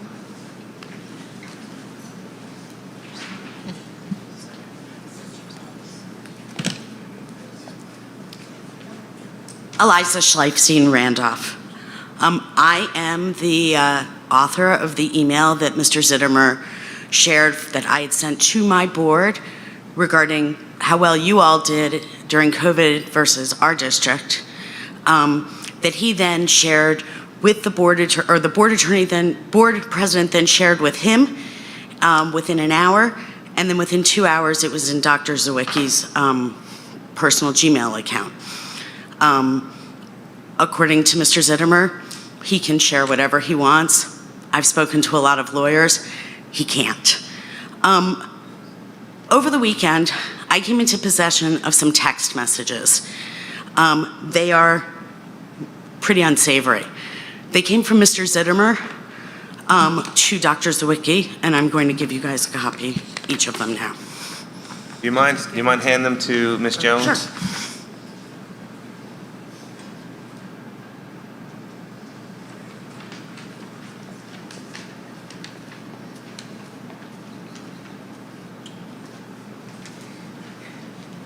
Anyone else?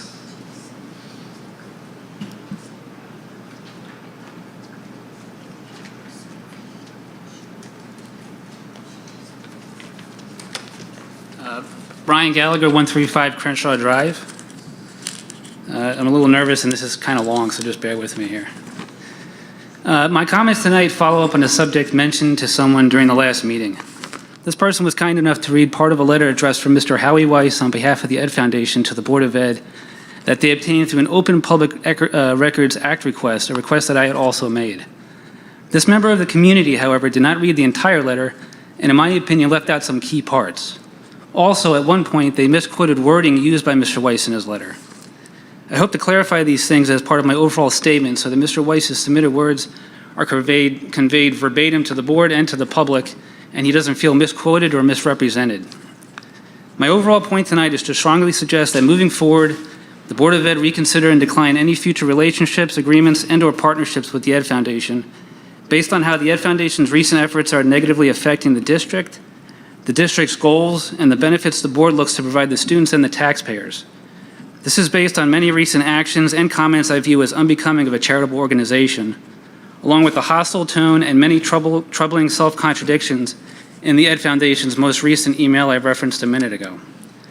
Mr. Weiss's letter referenced a donation made in March of 2002 for use during a Holocaust trip to Europe. The events listed in the letter are that, 1, a donation was made to cover nurse expenses during a 2022 Holocaust trip.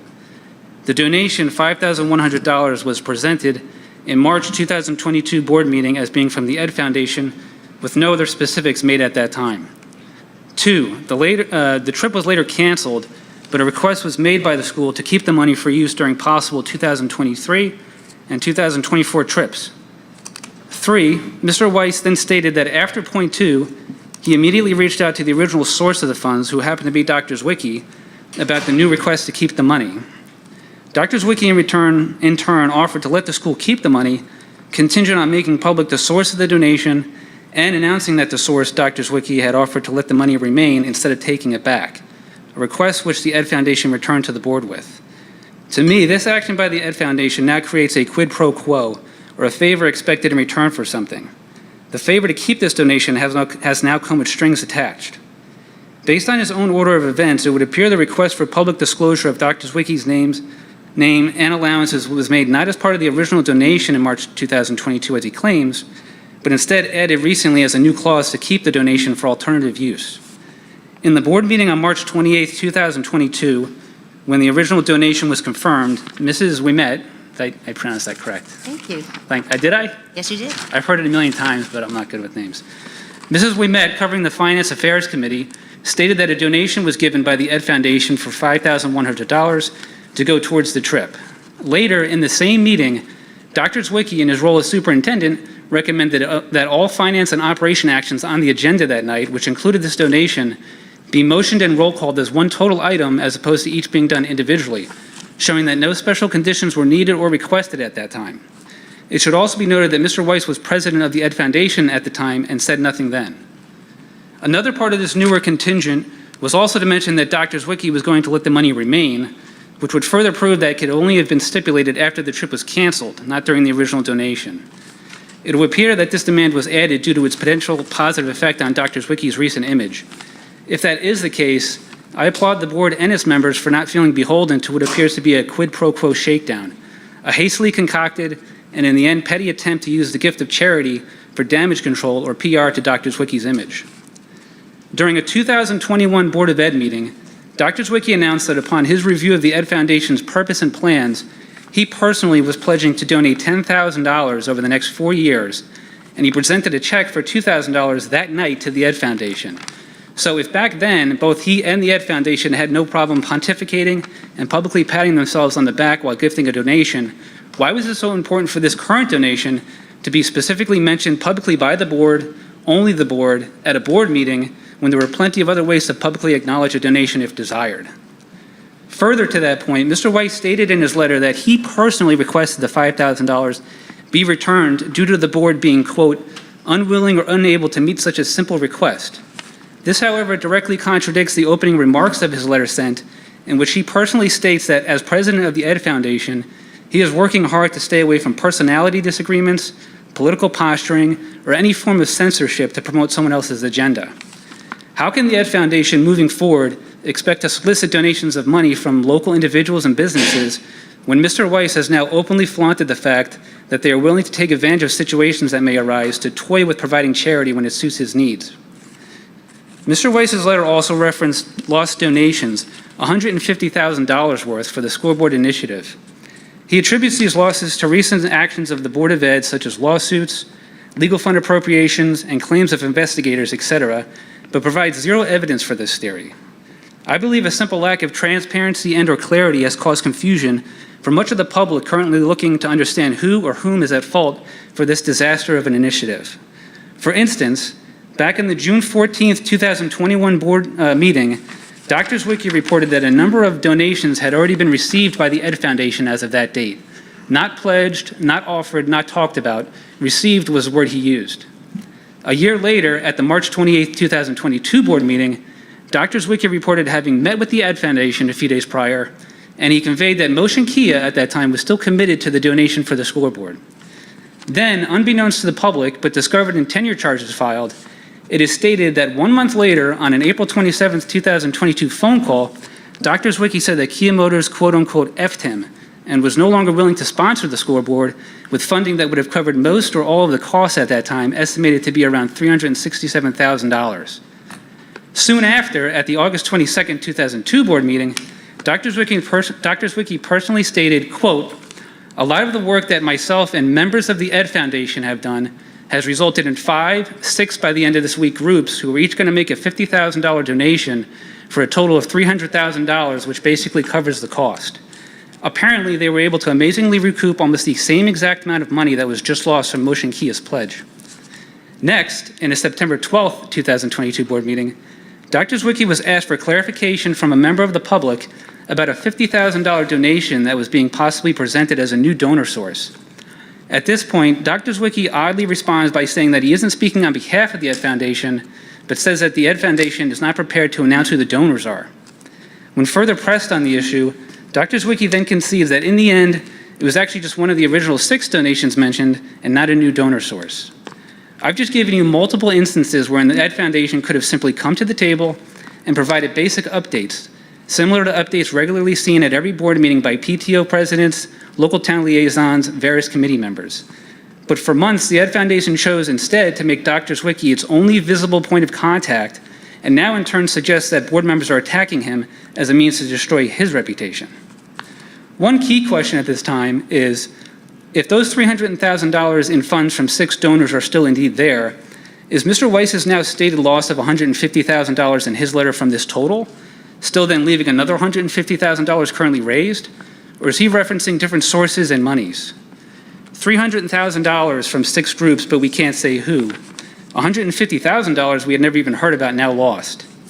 $50,000, $150,000, $300,000. There's so many unanswered questions over hundreds of thousands of dollars in this scoreboard donor scenario. So hopefully the Ed Foundation can understand it being a bit hard to stomach the fact that a, quote, simple acknowledgement publicly by name for a $5,000 donation can be such a demanding point of contention for the Ed Foundation that they would just as soon ask the money be returned. But then matters dealing with hundreds of thousands of dollars, which with major potential taxpayer implications, could in turn cause such a defensive outrage from the Foundation when basic requests are made by the board and public for information that the Foundation themselves has repeatedly said for months it's willing to provide, is contractually required to provide, but then never does. We're halfway there. Further alarming points are made in his next paragraph. As I stated earlier, when the letter was quoted last meeting, it was done so with error. It was stated that Mr. Weiss's letter said, quote, "I am working on doing all that I can to salvage these valuable commitments." However, what the letter actually says is, quote, "I am working on doing all that I can to salvage these verbal commitments." Verbal, not valuable, a drastic difference. It's shocking to see that for over a year or two now, the Ed Foundation strongly committed publicly to the fact that it had secured X amount of dollars from Company Y, or secured X amount of dollars in funding in the first year ahead of projected schedules, or is now getting donations of X amount of dollars from numerous unnamed companies, only to find out that these solicitations were only verbal agreements the entire time. Even after the scoreboard was delivered, fully installed, operational, and being used at football games the entire 2022 season, there was apparently no successful attempt to ever invoice or call in these donations. Mr. Weiss is free to label the loss of these donations however he views, but it seems as though the Ed Foundation fell victim to an old adage that I'd phrase here in its PG-rated form, quote, money talks, handshakes walk. He then further compounds this issue by alarmingly stating that the Ed Foundation currently does not have the time, manpower, nor the desire to find replacement donors for the scoreboard. In the end, it appears that when it came time to look for ways to fund the scoreboard as tasked and agreed to by the Ed Foundation, they chose to go for the bigger fish, which is usually accompanied by bigger risk. I suspect some businesses and individuals in town would enjoy contributing if simply asked for even just a small donation that could have a snowball effect, similar to what was done at Turkey Brook Park when the township offered the opportunity to donate $50 to sponsor a picket on the fence surrounding Mount Playmore and Pirate Cove, which to this date has resulted in over 300 plus sponsorships at $50 apiece.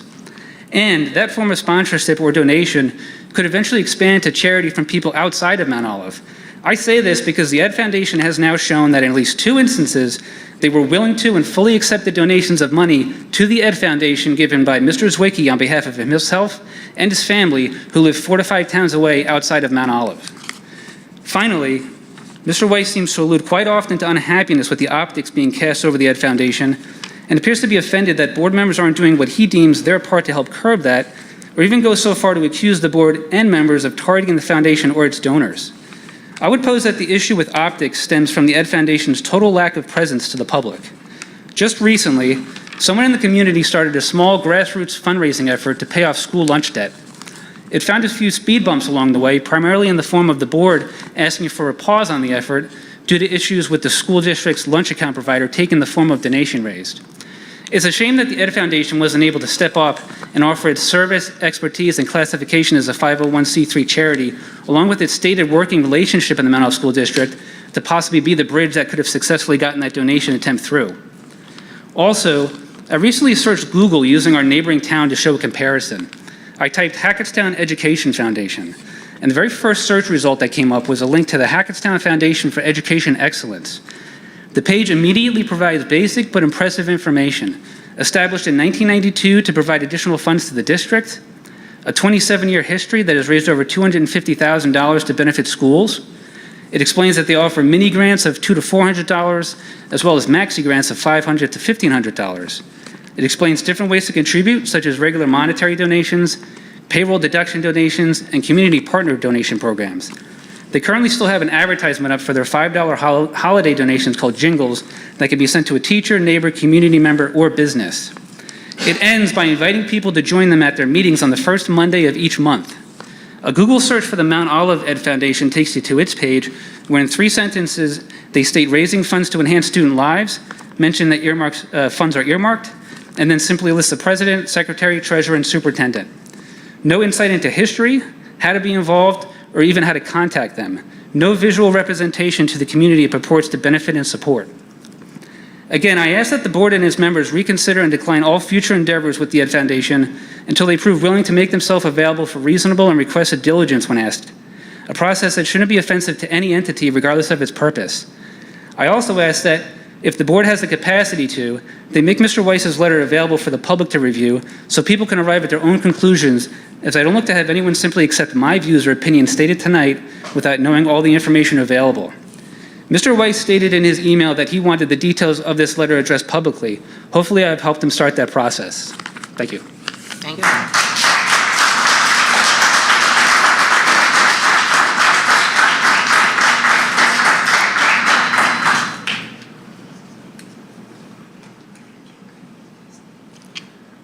Hi, my name is Susan Casarelli. I come from a neighboring town in Randolph. First, I wanted to say how lovely your ceremony was for the students and the athletes and their families. My daughter played varsity sports, 2 varsity sports for 4 years in a neighboring town, Randolph. Never once, no matter, and the Randolph girls track team is their most winningest team since inception, and not once were they invited to the board to receive any sort of recognition. So kudos to you. Thank you very much for appreciating your student athletes, because they really do give their all and still try to keep their grades up to get into good schools, of course. Second, impressed that you give your speakers the amount of time to speak that you do. I have been told in Randolph I can speak for 1 minute, And then to the objection of Mr. Zittimer, I got 3 minutes and cut off mid-speech. No matter if I was saying something positive or constructive criticism, cut off. The mic is cut, you no longer get to speak. So I think it's lovely that you listen to your constituents and take credence in what they're saying to you, because it takes a lot of nerve to get up here for the first time. Third, again, another positive, the amount of respect between everyone in here, no matter what side of the table you're on, how you feel about everything. You sit here, you listen, you seem to be absorbing. There doesn't seem to be anybody shaking their head in frustration, as I've seen in my town. Exasperated sighs, none of that. So again, kudos to you. It's quite respectful, and it's nice to see. It's very refreshing. I had the opportunity to attend a board meeting in Mendham Township just a couple weeks ago with regards to a book they had on their AP curriculum. Same thing, very respectful on both sides of the table. It was lovely to see. I only came up here to say thank you. That was a wonderful presentation for your athletes and their parents, because believe me, as parents, we're always sitting on this side, and to see our children recognized is lovely. Thank you so much. Thank you.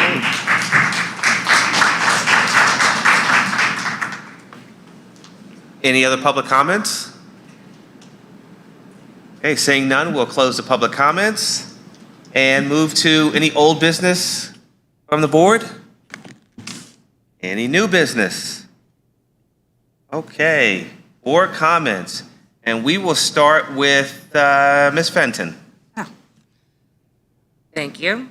I just want to congratulate many, many people. The retirees, congratulations. I hope you have a wonderful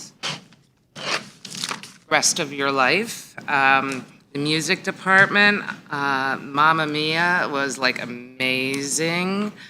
And to all the athletes and to you, for everybody that comes up, I appreciate everything. And we do listen to what you say. And I personally take it all in.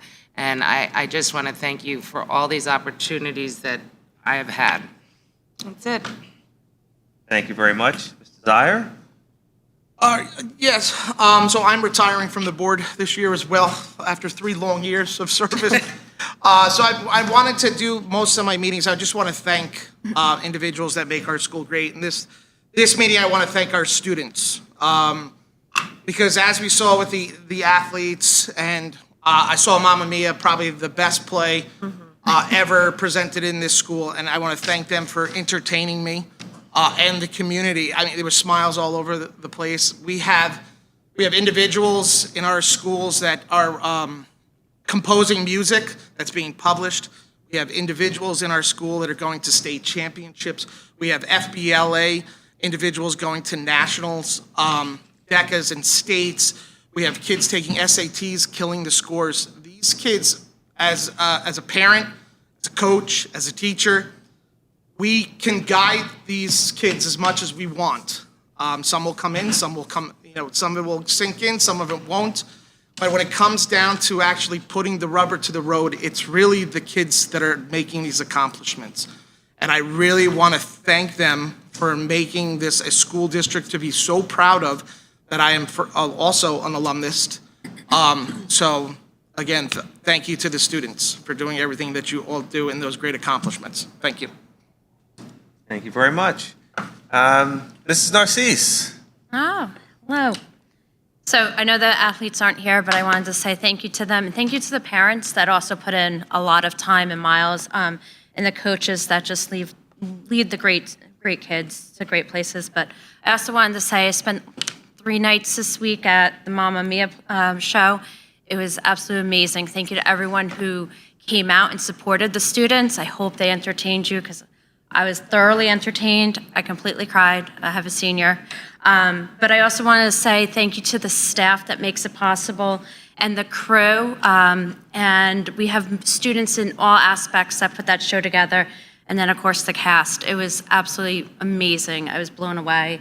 And I hope they enjoy, the accolades that they're going to probably receive, whether it be Bucks County or, Paper Mill Playhouse. So thank you. Thank you. Dr. Giordano. Thank you, Mr. President. I'd like to give a shout out to all the student athletes. Like Mr. Zire said, it's wonderful watching and hearing about their accomplishments. Same with the play. I was able to go and watch the play on Saturday. I originally thought I had to be educated. I thought Mamma Mia was a song about Italians or a play about Italians until it was explained to me that it was a Broadway play, but I knew it as a movie with Meryl Streep.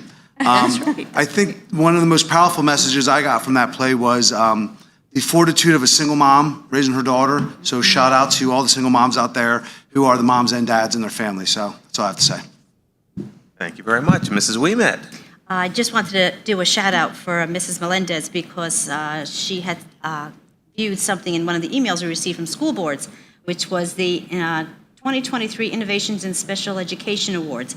And proud to say she worked with Dr. Bangia and Ms. Stazak, and we do have some students who will be entered into that, which I'm very happy with. Also about the play, Mamma Mia, that's exactly what you would say. It was phenomenal, as it always is.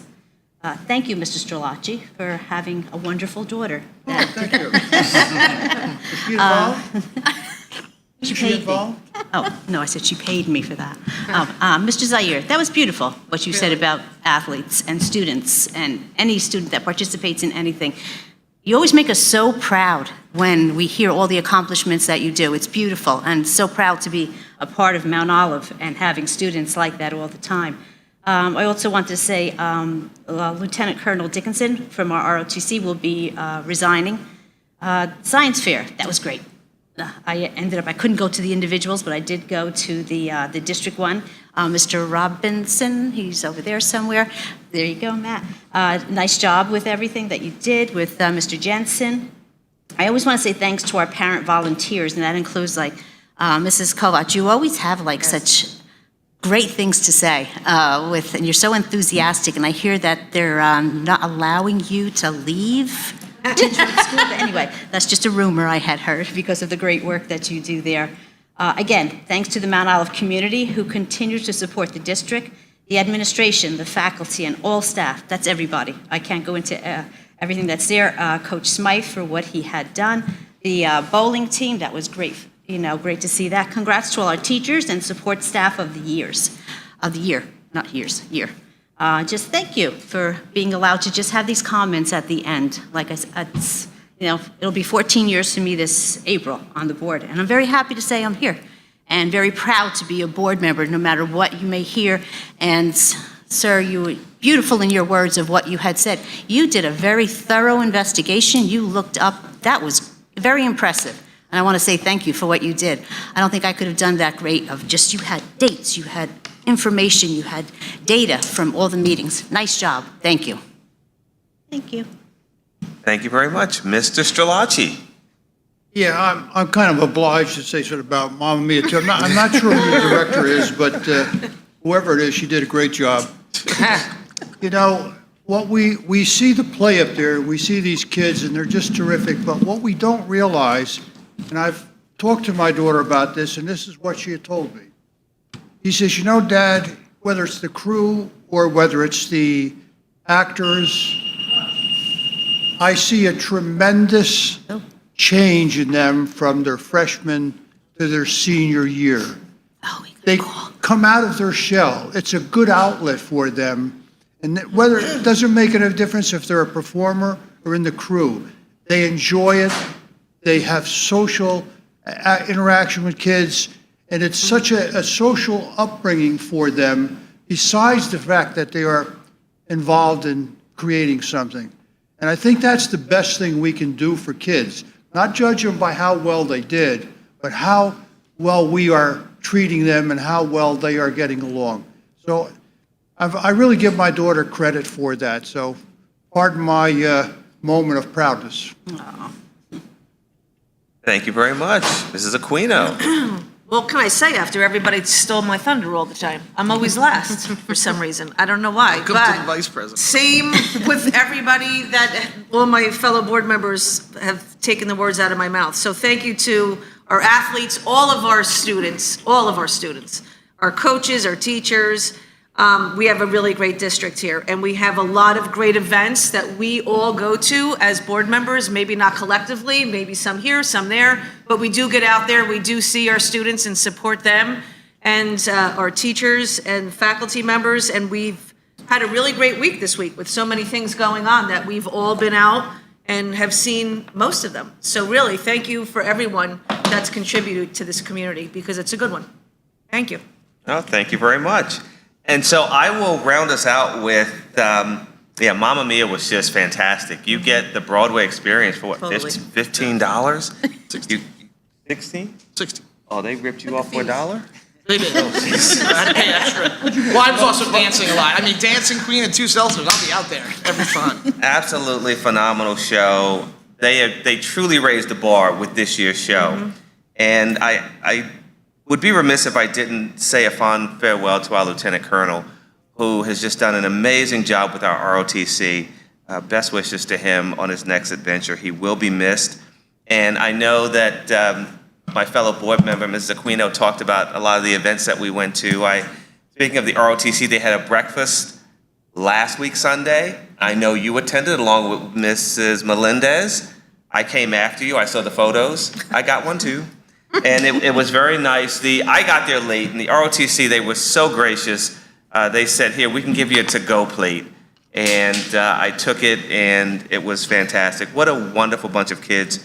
And thank you to Lieutenant Colonel and Chief Bedell for all of their work. The science fair, district science fair was phenomenal. I like playing with the hydraulic stuff. I like touching things. So the kids were just amazing. I'm happy to see that everyone who played in the game yesterday made it to work today. So congratulations to Tense Road and everyone who participated in that. It was absolutely phenomenal. And I think I will end with that. And I will end with thanking you. Just like Ms. Ouimet, I want to thank you for just continuing to be partners with us. We know it's been a little sticky, but as you can see, this district is still thriving, our students are thriving, and we're on the precipice of something great. So we appreciate your support and working with us and supporting our kids and moving Mount Olive to new heights of greatness. So thank you very much for that. I would now like to take a motion to move into closed session for matters of attorney-client privilege. So moved. I wouldn't have said anything if I knew we were going to close session. Second. Okay, we have a motion and a second. All in favor? Aye. Any opposed? Action may be taken.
We are now going to open in public session. Can I have a roll call, Ms. Jones? Mrs. Aquino? Here. Mrs. Fenton? Here. Dr. Giordano? Here. Mrs. Narcisse? Here. Mrs. Ouimet? Here. Mr. Strelacci? Here. Mr. Zire? Here. Dr. Gales? Here. When we left, we had a motion on the table, action item 9.4. Mr. Zire, would you mind moving that? Can we get someone else from eating? Oh, I closed my thing. Oh, gosh. Give it to Anthony. You got it open? Right. I'd like to make a motion to move 9.4, Second. the recommendation of the Assistant Superintendent. and just for the record and for the public, action item 9.4 is approval of professional services for referendum communication specialist. Any questions or comments from the board? No. Seeing none, roll call, please. Mr. Zire? Jeez Louise. How much you eat? Slow down. I don't stop. Sorry. Yes. Mrs. Aquino? Yes. Mrs. Fenton? Yes. Dr. Giordano? Yes. Mrs. Narcisse? Yes. Mrs. Ouimet? Yes. Mr. Strelacci? Yes. Dr. Gales? Yes. Can we now have a motion to close? I make a and motion to dismiss? adjourn? Second. All in favor? Aye. We are now adjourned. Thank you very much, everyone. Thank you.